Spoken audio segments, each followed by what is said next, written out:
Hello, and welcome to the 54th and final 2025 episode of the Veggies Abroad Podcast. I'm your host and Chief Veggie Pusher, Rebecca Gady-Sawicki. If you're new around here, Veggies Abroad is a travel company that believes exploration should be a force for good, and for us, that starts with being plant-powered.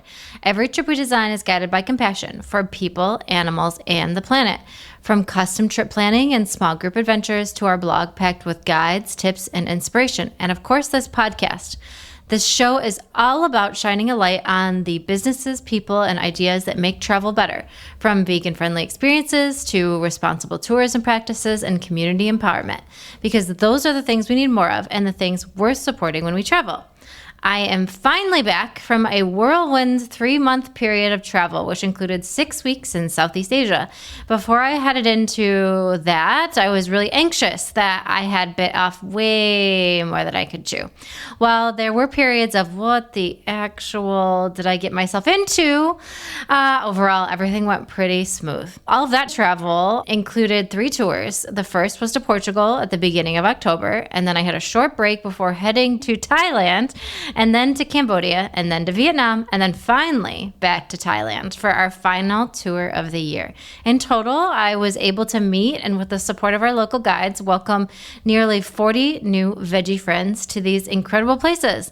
95% of the travelers from those 3 tours were all brand new people, and they had never traveled with us before, which is really, really amazing. But many shared that they're already planning what they're going to sign up for next year, and that makes me very, very, very happy. So if you've been a listener for a while, or at least a year, you will remember that last year we ended with a wrap-up. I really like doing these because I like sharing the realities of what's going on over here. It's not always sunshine and palm trees and too much mango sticky rice. Personally, I always enjoy hearing from founders of companies that I support. I think it gives me more of an appreciation for their product or service and a good dose of perspective. And so I hope you get that out of this as well. Also, as we wrap up the year, I want to take a moment to thank you, yes, you, for listening. Even if this is your first episode, thank you. You could be listening to Bad Bunny or something, but instead you've chosen to listen to this. If you haven't yet, please do consider leaving a rating on the platform that you're listening. It really does help us grow and reach new ears. All right, so let's get to unpacking 2025, and taking a break from eating Christmas cookies to join me to do just that is my occasional traveling partner, Matt. Hi, Matt. Hi, let me just eat this one last Christmas cookie. Do I have time? Yeah, actually, that's really funny because I don't think we have any Christmas cookies in the house, but I felt like that was fitting for this time of year. It was definitely fitting. And maybe we do need some cookies. So, wow, 54 episodes of the Veggies Abroad podcast. That's pretty awesome. Do you have one that sticks out to you the most over the past year off the top of your head? Oh, geez. That's a tough question. 54 episodes is a lot. It feels like a lot. I mean, there are shows out there that have hundreds or thousands. But 54 was a grand feat for me. Over the past year, I'm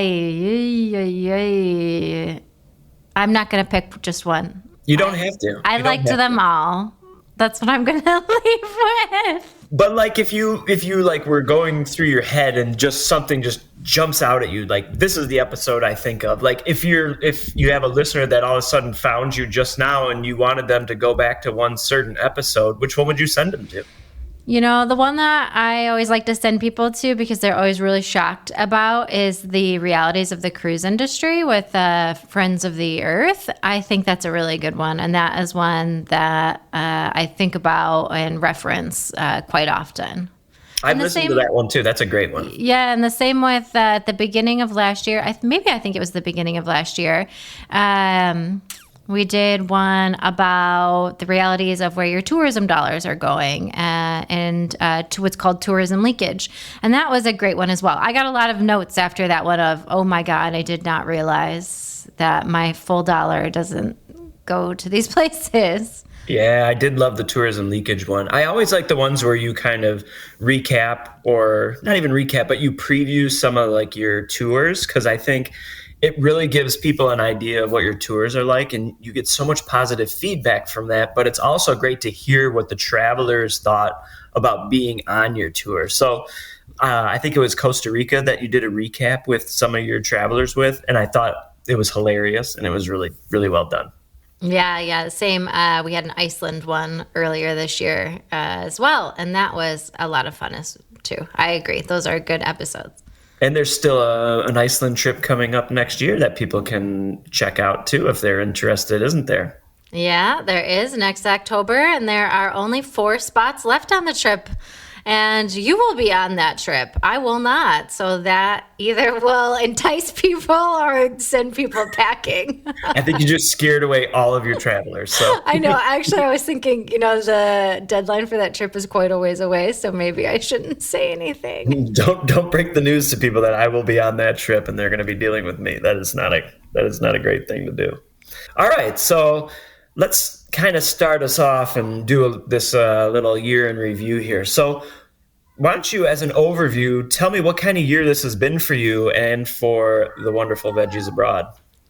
And it sounds like, if people can hear in the background, our youngest cat, Frida, wants to chirp into this as well and tell us how she feels about this year. She definitely has an opinion, always wants to share it. So she does, and I'm not sure I'm ready for her opinion of the year. Oh my God. So this year has been really chaotic. It has been a bit unpredictable. It's been stressful. But it has also ended up being pretty good in the end. I think, I want to follow that with knock on wood or hold my breath or do some kind of a dance after I say that. So it started off the very beginning of this year, or even at the end of last year after the elections, that caused a ton of chaos and turmoil. I started off the year with people being really concerned about traveling, travelers concerned about spending money, travelers concerned about all kinds of things. And then I also had Canadian clients who were like, yeah, I really like what you're doing, but I'm not going to support you. So getting those emails, and I got a few of them. I think I got 3 of them all in the same week. And I was like, all right, well, I guess this is where I hang up my hat and go to Trader Joe's to fill out the application, because if this is going to be my year, I am honestly screwed. And it's wild, the intersection of politics and business, how much the politics in the US affected you this year. It's really interesting, especially which surprised me, but I guess maybe it shouldn't have because of the climate. But it didn't surprise Frida, obviously. If everyone clearly, heard that. clearly. But how politics in the U.S. affected your relationship with Canadians, and how there's kind of more of a push towards a nationalistic kind of point of view from them, which I totally understand. But then I think we actually had a podcast where we talked about how it's important to spend your dollars in companies that you really believe in and that are doing the things that are important, to try and support those businesses. Yeah, absolutely. It is important, because if you want to see more of, what I'm doing or what other people are doing, you've got to support them, because honestly, we cannot continue with just hope and a prayer. I will end up at Trader Joe's, guys, begging your groceries. That's just there's no ifs, ands, or buts around it. If I don't end up with, butts and seats on airplanes heading to places, then I'm done. And so the beginning of the year, I was like, this wasn't what I planned for, which was really frustrating. But it got better.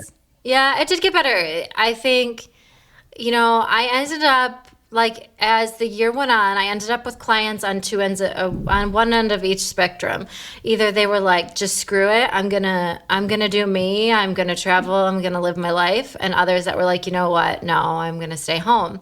And so, I'm thankful for the ones that were like, nope, here I go. I'm still going to Japan. I'm still going to, wherever. thank you to all of them, especially if you're listening right now. I love you so much. And, the other thing that we talked about last year, which continued to have an impact on me this year, is Google. So last year, Google made some major updates that really affected how businesses are seen in Google searches. And now this year, the growth of AI continues, and that also impacts search. And so now when you search, you get AI snapshots and AI overviews for things. So that cuts down on maybe your scrolling habits, going down the page and looking a bit further. And so that really impacts traffic to websites and to businesses. And so the real pain of that happened last year. And then things got better this year. Then they got a little bit yucky again. And now I think we've kind of cauterized the bleeding. But really, I think everyone who has a business that exists online has learned, like, okay, Google isn't your friend like it once was.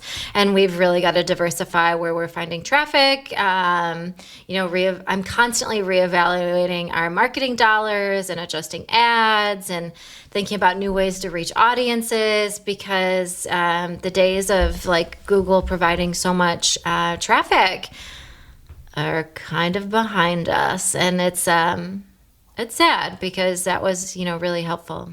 So around AI, do you see AI progressing to the point where, it starts taking a big chunk of your business? And around AI still, do you see a way of leveraging it to help make your business stand out more or be more competitive or just operate, in a more functional way? Yeah, I don't have a fear of AI taking over for me right now, because you can't really replace humans in travel. Like there's just so much like in the moment, stuff that's being updated, personal relationships, that AI can do a lot, but AI can't replace the human aspect of that. And that's a huge part of travel. That human connection, really knowing a person, really being able to connect with different communities, and, having that understanding is just, that's really an important part of travel. So that part, not so worried about. I do worry that people maybe utilize AI more than they should for all travel because, like itineraries and things like that.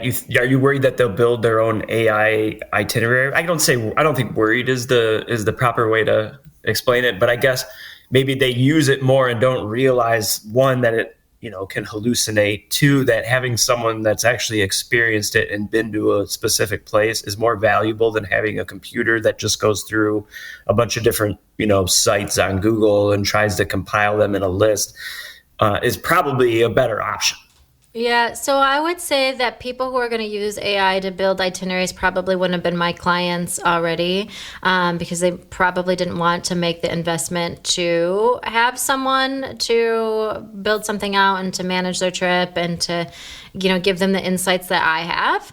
And that's fine. There are, different travelers for different things. And, and then for the tours and things, that's a completely kind of different animal, I would say.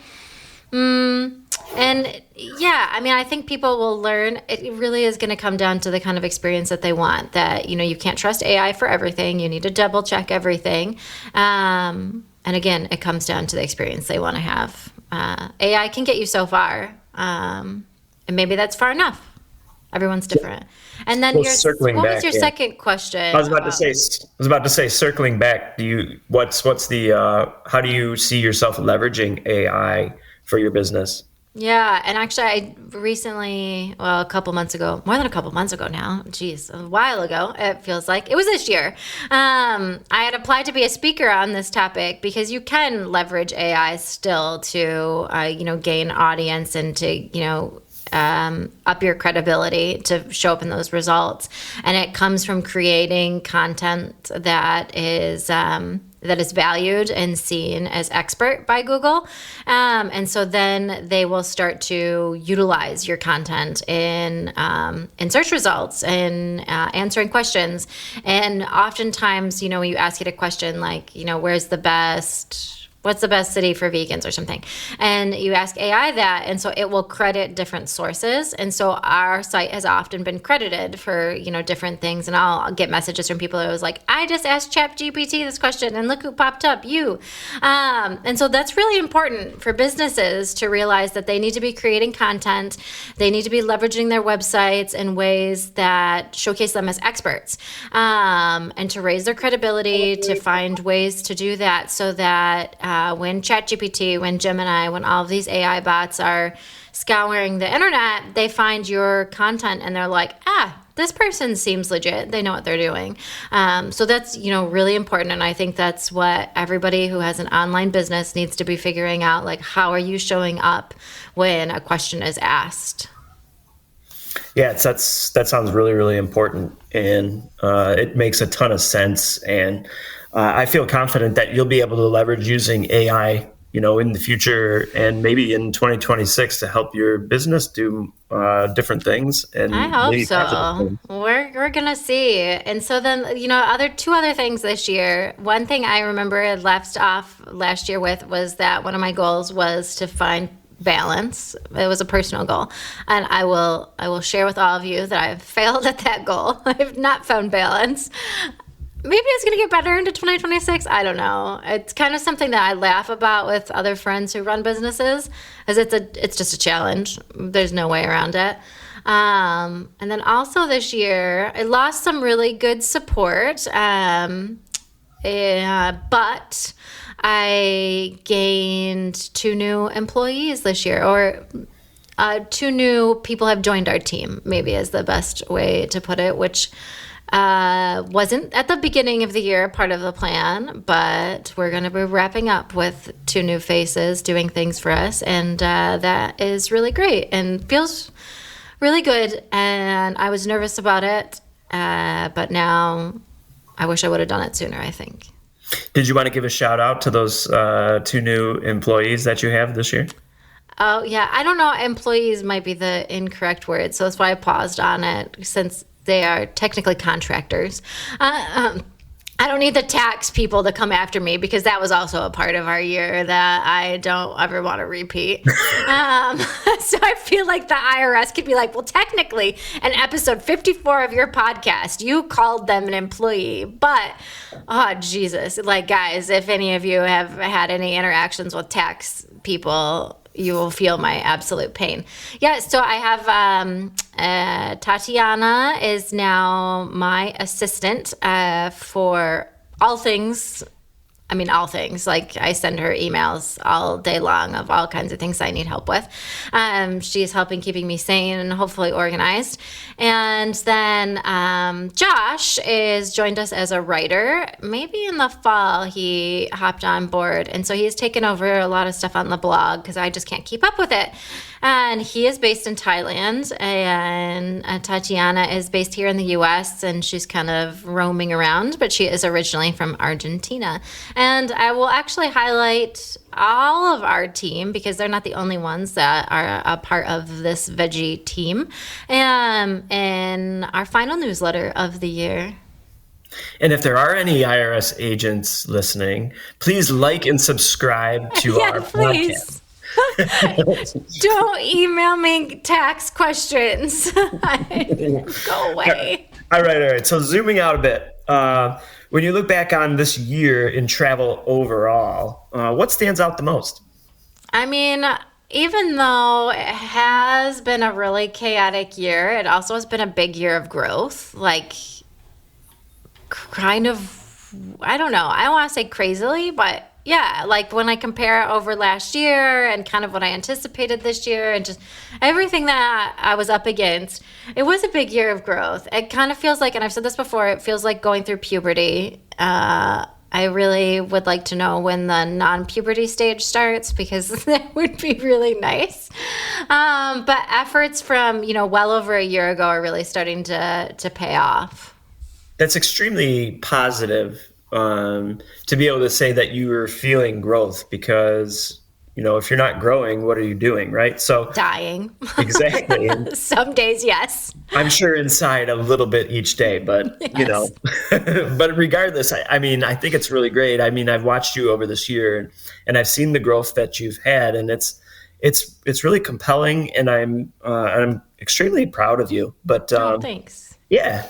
But does this year feel different from previous years? And do you have a specific thing that you can point to where you're like, oh, I'm growing? Yeah, this will be I feel like, drum roll, please. This will be the first year that I pay myself. Wow. That is huge. For people listening, that might sound kind of funny, because you would think just naturally, you out of the gate, why wouldn't you pay yourself? But most new businesses, for, upwards of maybe the first 5 years even, you might not pay yourself. It's hard. It really depends on how the business is structured, and are you self-funding? Are you getting outside funding?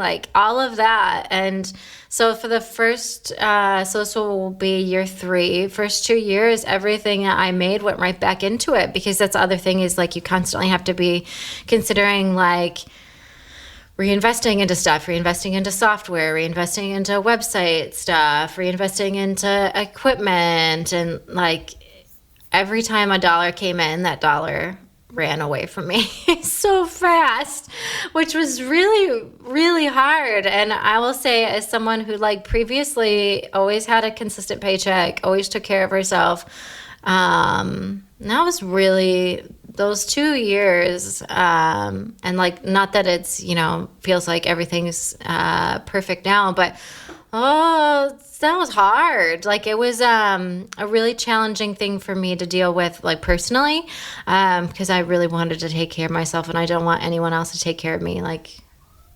Hard stop. But I mean, year over year in profits alone, we've increased by 250%, which is crazy. And a lot of it's attributed to our tours and the growth of those tours. And so, thank you everyone who's gone on one of our tours. We nearly doubled our client list, and have a full slate of travelers for the beginning of 2026. In February, I have someone traveling every single day, which is fabulous and amazing. I'm not going anywhere in February now because of so many travelers traveling in February. And then, really putting pen to paper with impact. I talk a lot about impact, and it is a hard thing in the travel industry. So this year, I want to continue with being transparent about what we prioritize, how we evaluate doing things in a better way. And so I'm launching our first impact report for this year.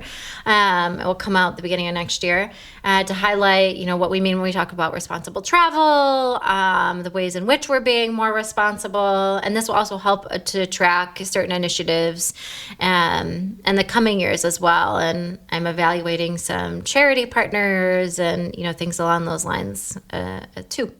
Wow, I'm super anxious to see that impact report. I think that's going to be something that's really wonderful to look at. I hope so. I'm a little nervous about it, but. So you spent a lot of time on the road this year, but before I get into a question about you being on the road, I do want to say that behind the scenes, having edited some of your itineraries, and you talk about all the people traveling in February, the work you put into those, and the time and effort, and how beautiful that they look, and how professional, and you can click on different parts of it. I'm just astounded at some of the things that you can do. Those really look awesome. And anyone that travels with you, I'm sure when they get that, they're like, wow, she put a lot of time and effort into this. I hope so. And sometimes in my mind, I'm like, damn, I didn't charge enough for this. Oof. Right. Hey Hey there, fantastic listeners. Let's hit pause on this episode for a thrilling announcement, a golden ticket to Globetrot with Veggies Abroad. Veggies Abroad isn't just your go-to for vegan guides and trip planning tips. It's your passport to extraordinary small group journeys, carefully crafted by the ultimate veggie pusher and your favorite podcast host, me, Rebecca Gady-Sawicki. I've spent countless hours researching the best vegan hotels, food, and experiences, and now I'm bringing those experiences directly to you. Join me and my newfound veggie pals on escapades to exotic and exciting destinations around the world. Whether it's trekking through the Thai jungle to witness elephants in their natural habitat or exploring Iceland's famous ring road, our adventures are nothing short of spectacular. And guess what? Those aren't the only exciting trips awaiting you. So what are you waiting for? Cruise on over to veggiesabroad.com pronto. Well, how about after this episode is over to explore our dazzling lineup of tours and secure your spot today. I'm looking at that and I'm like, damn, this woman is, man, she should be way more expensive than she is. But so maybe inflation will hit us next year with that. Geez. I'm sure your listeners will love to hear that if they were considering working with you. But regardless, so I know you talked about different models and stuff for different things for people to work with you, but maybe we can get to that later. But first, I want to ask you about the time you've had on this road this year, because you were gone quite a bit. And so what do you think were the most meaningful moments from your tours this year? How many tours was it again, first of all? There were 4 tours this year to, let's see, Iceland, 2 to Thailand, and then to Portugal. And yeah, those were, 4 really good ones. They were full tours. 2 of them were fully sold out. The other 2 were 3/4 of the way. So I got to meet a lot of new faces this year, and then a lot of returning faces from the year previous. So it was really great to see people again. It's really meaningful that people are like, I trusted you once and I will trust you a second time. I mean, there's no better feeling than that someone will give you money twice. And so the most meaningful moments from the tours, I will say, and I kind of feel like a broken record with this, and this is kind of a consistent answer, is the people. They're always the most meaningful. The one moment that comes to mind is for Portugal. We had a group of almost all ladies, and that was such an amazing time spending. They all bonded immediately, became fast friends, had an amazing time, shared about their lives. Like, it made me really excited about, working on women's only trips for the future, because having that ability to just have women in a room and talk about things that are on our minds and the things that frustrate us in our lives, I guess I never truly realized how impactful and meaningful that could be. And I hope to see all of those women again. I hope to travel with them again, because they were a load of fun. And anybody who missed that trip, man, you missed out. But yeah, that really was a meaningful moment from this year. So it sounds like you're not just delivering a great travel experience, you're also delivering connection. Yeah, absolutely. And I think that's so important with travel. It's a huge part of travel, because if you don't connect with the people and the place of where you're going, then how is it any different than your home? Then how is it any different than anything else? And I always like being able to meet not just the people that I'm traveling with when I'm on some of these tours. I also like to meet the people in the different places that I'm at, because, you're in a different experience, you're in a different place. But for you, what did you love seeing travelers experience for the first time? I think what I really loved is them seeing how that community and connection could be built with people that they never knew and came from, different parts of the world. So often people will tell me like, oh, I'm reluctantly signing up for this. I always do my own travel. I only ever travel with my partner or my friends or my family. And so this is a big step for me. And those are my favorite people to talk to throughout the trip. And then especially at the end to say, so what did you think? And they're like, oh my God, this was the best thing ever. I had on one of our Thailand trips, someone came up to me at at the airport, and she was like, you know what?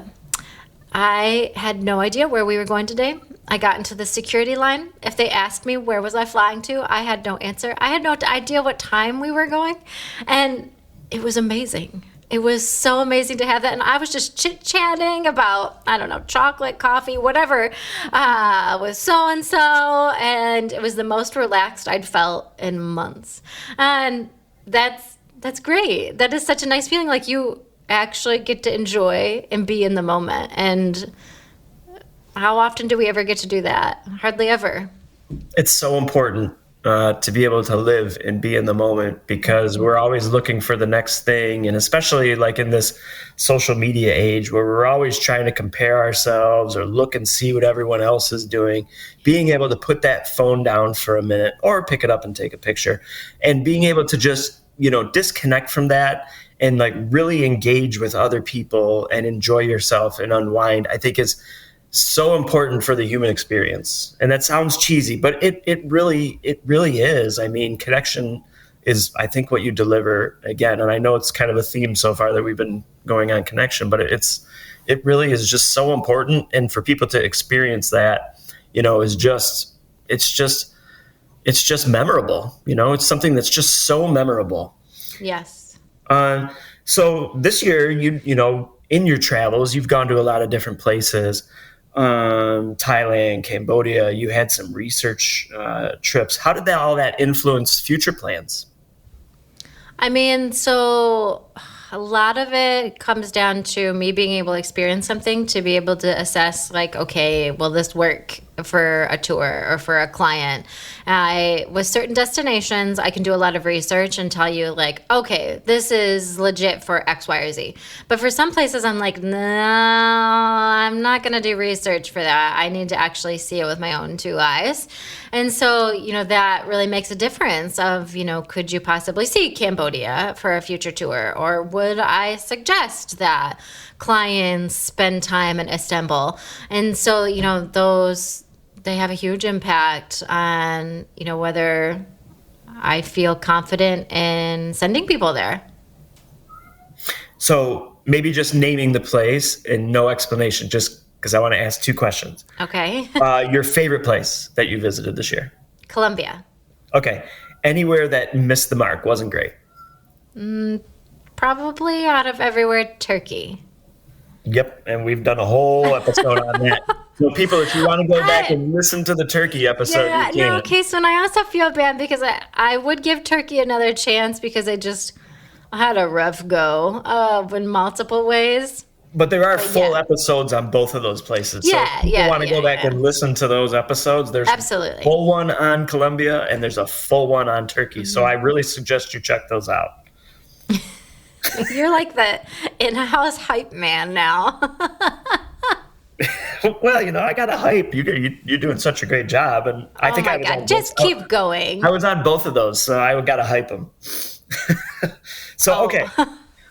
A big part of your work centers on impact. Like, you really want to impact the local communities and have an impact on the environment in a positive way. How did the tours and travel planning support local communities this year? So I'll cover a lot of this in our impact report in the beginning of next year, but some highlights. So we were able to support 2 different elephant sanctuaries in Thailand. Our tour that went to Iceland planted 16 trees to help with reforestation efforts. For the tours, about 26 tons of carbon was offset. And then throughout all of our planning, about 50 local partners were supported by, booking their services, prioritizing, booking locally instead of an international chain. And then I'm working on some end-of-year donations to some charities as well. And that will be in our impact report because they are not fully solidified. But I hope to continue throughout the years with supporting charities and organizations and the places that we go. So they will all represent different things that are important to our mission or important to, the places that I think people should see and experience. And, another thing is that, we prioritize working with companies that ensure portions of trip dollars go back to, local communities. And so there were, a few different other companies that we utilized throughout client planning this year that supported, hunger initiatives in places like Japan. They supported other community initiatives, throughout Asia. And I'll highlight all of those in that impact report. Did you find that any of the places you work with, you wouldn't work with again? Because they didn't pass the muster, I guess. They didn't live up to your standards. Yes. Yep. And that's a hard bullet to bite. I don't know if that's the phrase, or hard pill to swallow. Hard pill to swallow, hard bullet to bite. Don't bite bullets. Oh my God. Yeah. Unfortunately, I did. I always like to, as I mentioned before with destinations, I like to visit places in person. And so I did visit a place this year and didn't live up to what it was promoting. I'm not going to name names, but it's just, it's disappointing because you put a lot of effort into that and you take people at their word for a lot of things because I can't travel to wherever on a whim to say like, oh, let me go and evaluate this. So I trust third-party sources. I trust them. And, sometimes it doesn't work out. And, I will say also with, saying that, like a lot of people take that hard, like when they, book something with travel or whatever, and it doesn't pan out. Like it happens. It happens to the best of us. Like this is my job and it happens sometimes. And you have to accept it and move on. Do you feel it's your job to expose those companies though? Or is it just your job to steer people away? I think it depends on what they're doing. For the most part, I would say just steer away and have a personal conversation because there might be other behind the scenes things going on that I don't know about. And then there's also, a whole lot of other backstory and, a wild web of things and people that are caught up in it. And, it's not my job nor my place to get into that, but it is my job to then, maybe redirect people to something that could be better for them and better for the organization. I mean, I think that's probably one of the benefits of traveling with Veggies Abroad is how much you look into these different tours and these different organizations and these hotels, just to make sure that they're living up to the standards that you want to see in a business, Yeah, I try. I definitely try. I'm not perfect, guys. I try my best. I don't think anybody can be perfect, so you can't be hard on yourself. But anyway, so what does travel that gives back actually look like in practice? I mean, it's like, it's hard. I'm not gonna lie about it. It's a constant game of, being really mindful of who you're working with. What's their aim? Are they doing what they're saying? And honestly, at times it's incredibly overwhelming because it's just not easy. It is not cut and dry. It is not black and white. There's a whole lot of gray matter that falls in, the middle of some of the issues that, some of these places might exist within. And, then you have travelers that manage as well. So, at the end of the day, you can't hang on to, the bad experience. You got to let them go. And you just have to, try and, do the best that you can. And I think having the best intentions with, planning something, with going somewhere is always going to do a better job than not caring at all. So, yeah, being from the Motor City, Henry Ford once said, "Failure is simply the opportunity to begin again, this time more intelligently." So learning from your fails is actually really important. And I think it makes you a better person.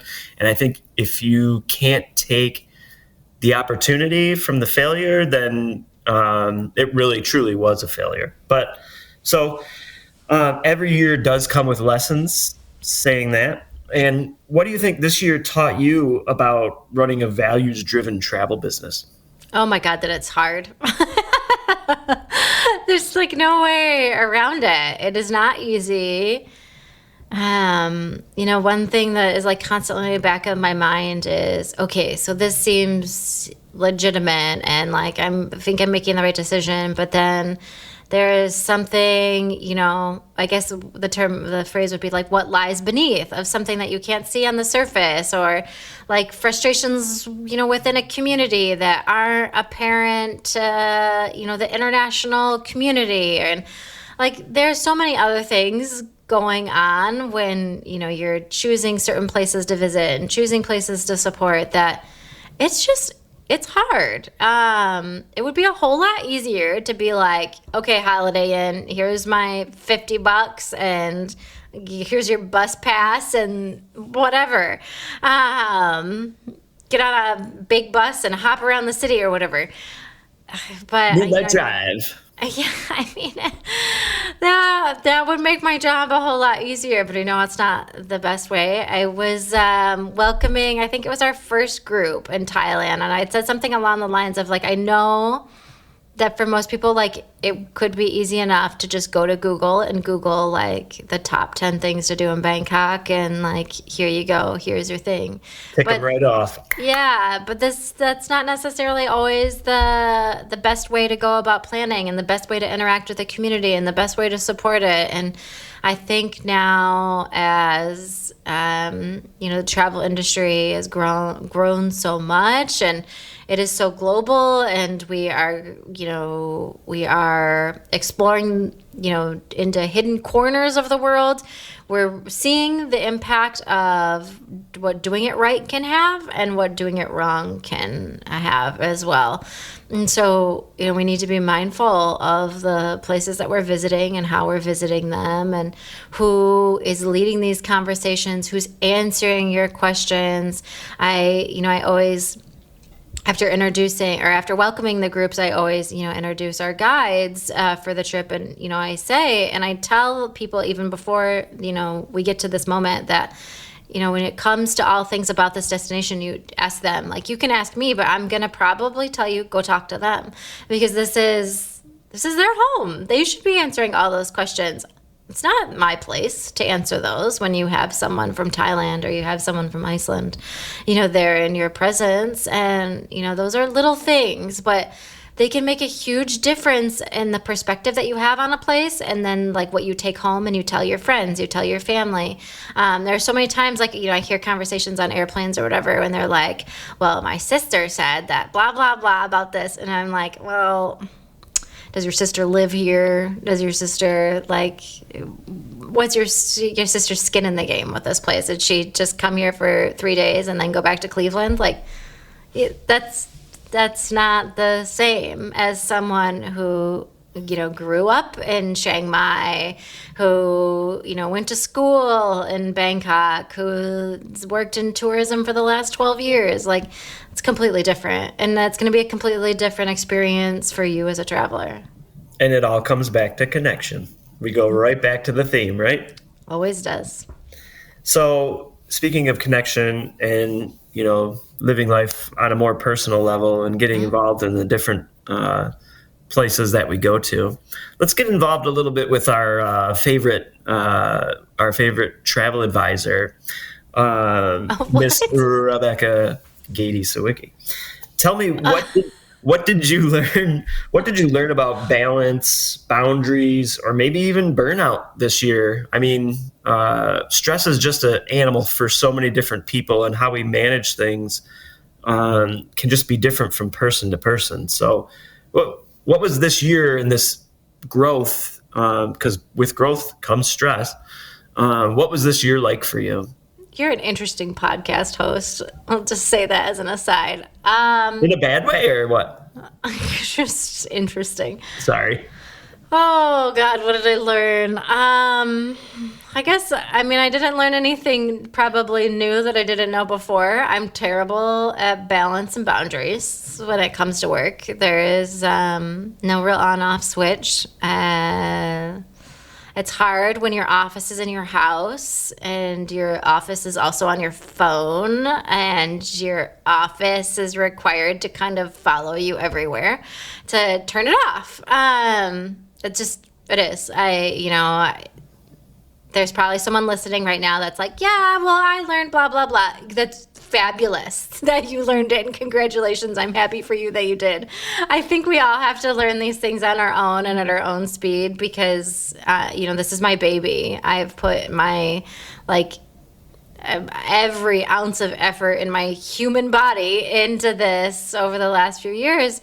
So to, just be like, I'm just not going to answer emails after X time or whatever. That's great if that works for you, but it's a really hard thing to do. And you have to, learn it at your own pace.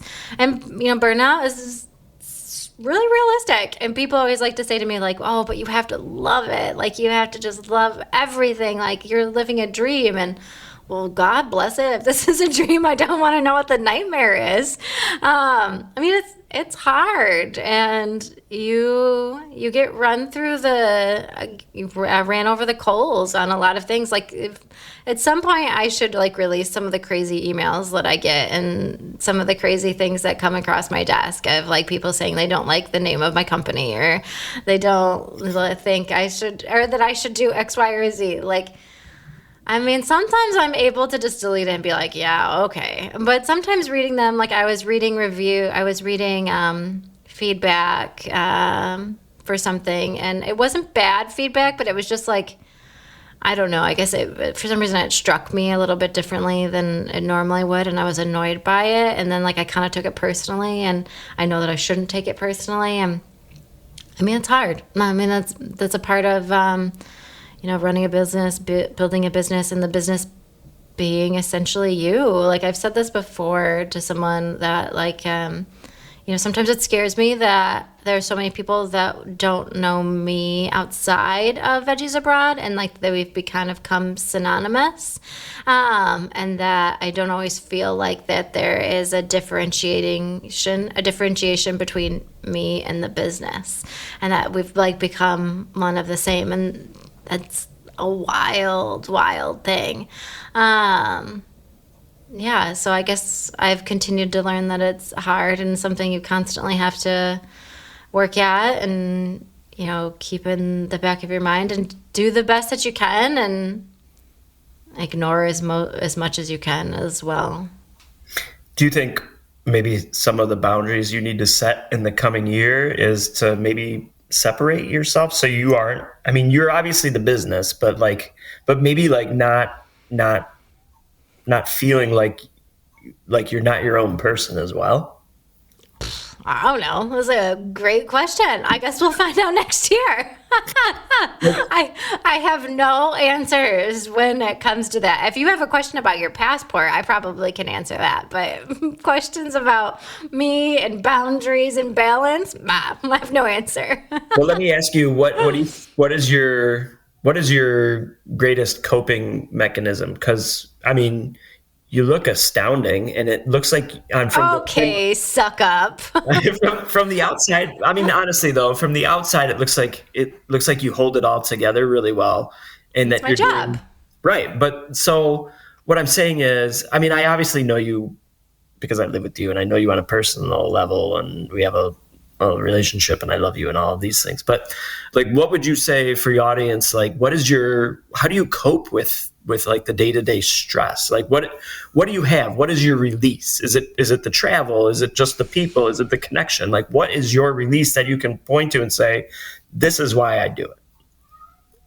Yeah, I would say it's probably the people. So when things get really tough, I think about all of those moments that have been meaningful and the people that I've, met, and I'm able to somehow impact their life, or, they have an inspirational story. I try and think about them, and then that kind of takes some of the stress off the situation. But that's, not always easy, and it's easier said than done, for sure. And yeah, I mean, I don't know if I have any like great consistent coping mechanisms aside from like just trying to redirect and think about, what kind of matters. And it depends on the level of stress too, because if it's a really, really stressful situation, like fun with the IRS, there's no amount of coping, I feel like, in the world that can help you get through that. You just have to like hold your breath and say, come hell or high water, I'm going to come out the other side of this. Once again, IRS, if you're listening, like and subscribe to Veggies Abroad. Also, and please don't send me emails. also, sounds like maybe a goal for 2026 could possibly be like maybe think about coping mechanisms. But okay, add it to the list. That's also my transition piece here. So, like, as we're talking about goals and as we start thinking about the year ahead, like, what are you most excited about for next year? And do you have any big goals that you would like to share with us for 2026? So for next year, I'm excited that we've increased the number of tours, and 50% of them are sold out.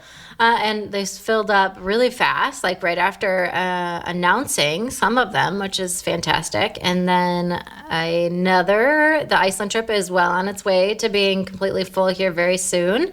And so then that would just leave 2 others that need more bodies.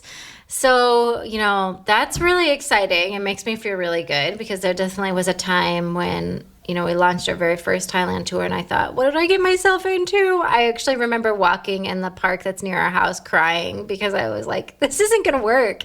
You're an idiot. What did you get yourself into? So that is great. And like in the back of my mind, like during our time in Thailand, I was like, oh, maybe I could like add on X, Y, or Z as another trip, like an extension to the Thailand trip that we have, because this would be really cool. So that is exciting. I'm really happy about that. We're looking at ways to kind of diversify some services. So I'm hopeful that could work out. And there's been some, interesting things that I've been tossing around over here. So I'm kind of excited about that, but kind of holding my breath if it might not pan out. What else? I'm excited about just like our continued growth with help. So now with having Tatiana on board and Josh doing things, and so now I'm like in the back of my mind thinking, like who's next? Like what's the next thing that we're going to add on here to do? I have some ideas. I'm not going to share, but yeah, I mean, there's a lot of things. Like I was very nebulous, I think, with that response, but there are things, guys, that are cooking. So we'll see. As long as the IRS leaves me alone. What are the 2 trips you still have availability for?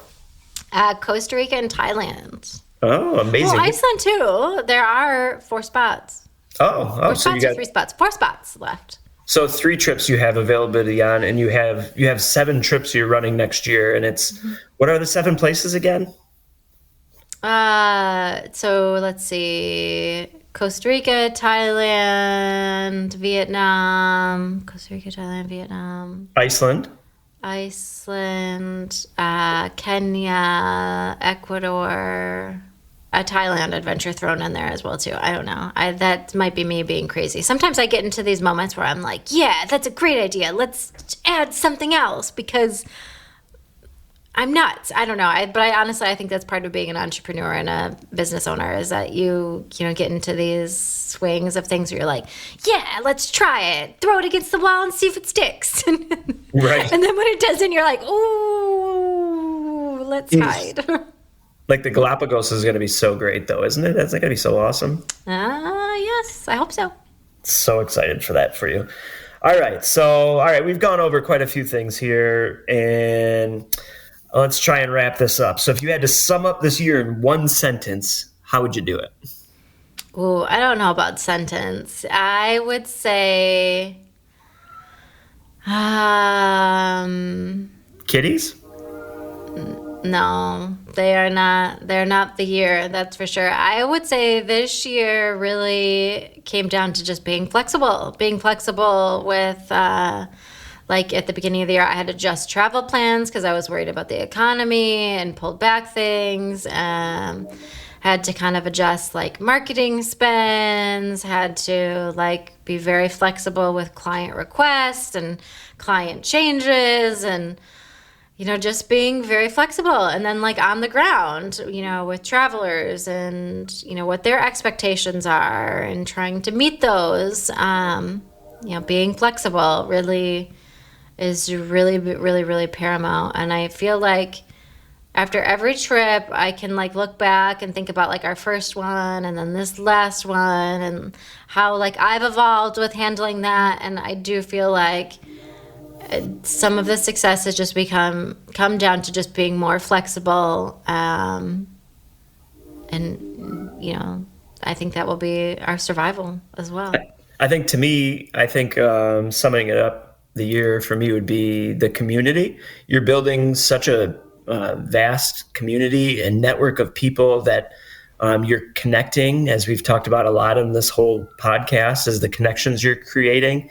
And it's really kind of a magical thing, like when you go into a trip and you have not a ton of expectations, but I think the main expectation is I'm going to eat vegan food.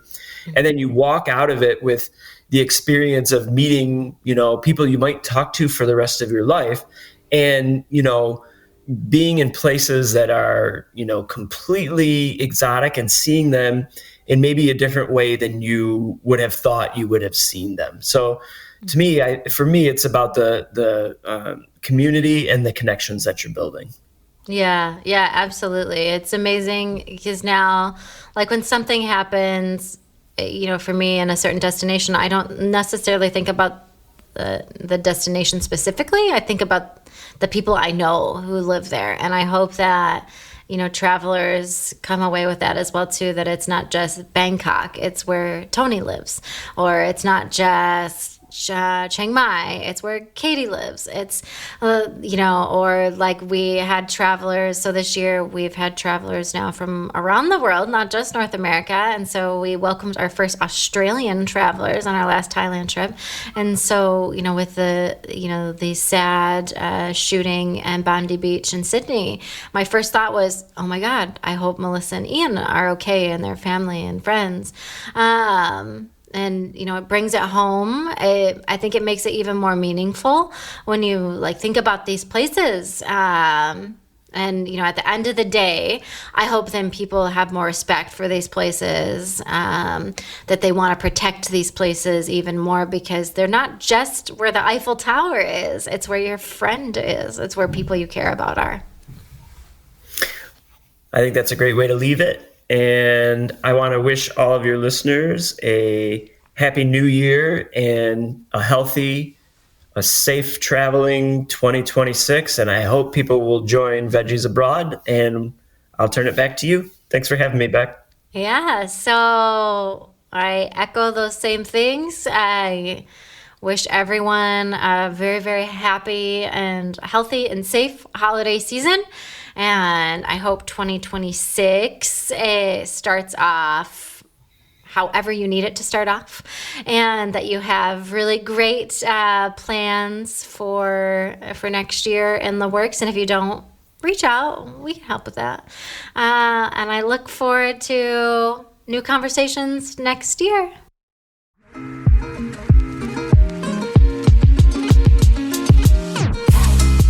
So much for tuning in. I hope you enjoyed this episode as much as I did. If you did, please consider subscribing and leaving a review. If you'd also like to learn more about upcoming Veggies Abroad tours or get additional travel help, visit veggiesabroad.com and also join our newsletter. It's the best way to stay up to date with loads of new content, like where to find gorgeous vegan hotels, what to eat in cities around the world, trip planning tips, and so much more. Well, that's all I've got for now. Until next time.